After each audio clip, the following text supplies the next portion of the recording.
Make love, not war. Don't hate, meditate. Go with the flow.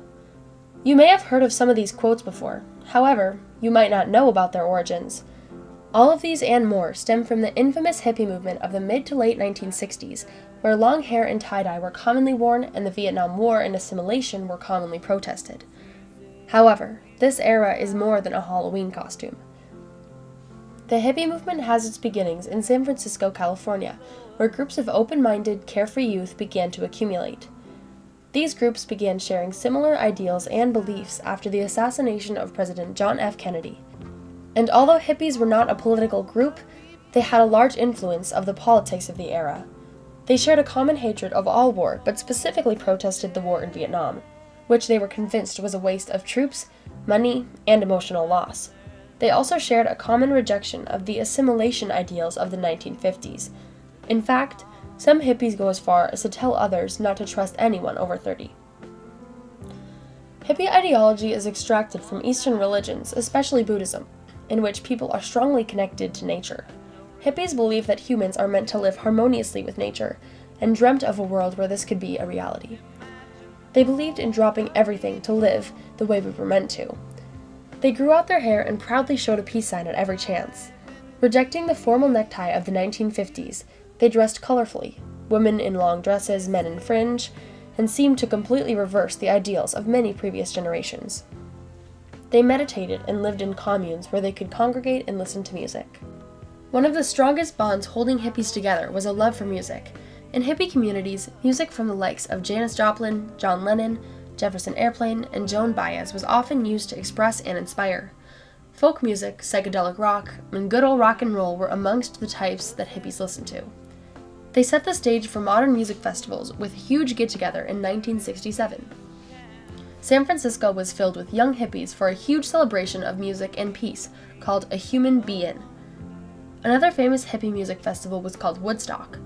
It took place in New York and drew a crowd of over 4 million. Music was an easy way to spread the hippie message to a more mainstream audience. Their message encouraged the taboo topics of nudity and free love. However shocking to non-hippies, this transformed the public's ideas about dating and marriage. Because of the hippie movement, unmarried couples could now live together without being heavily frowned upon.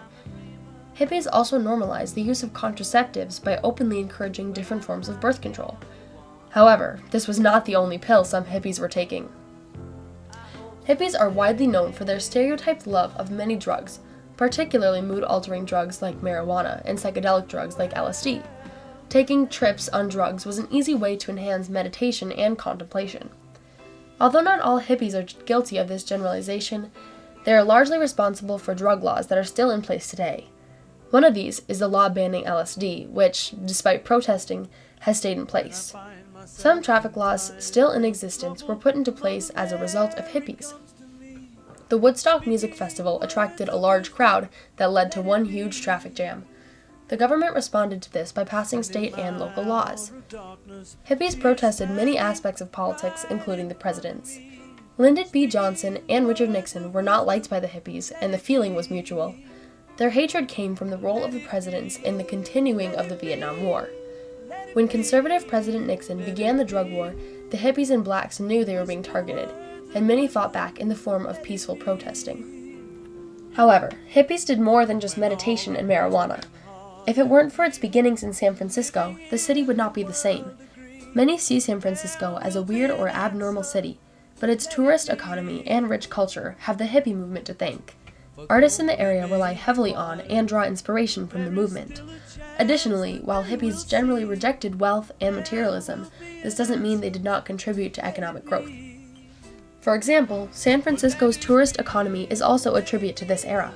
Over 25 million people flock to the city each year, and many go to visit the intersection of Haight and Ashbury streets, which represents the heart of the movement.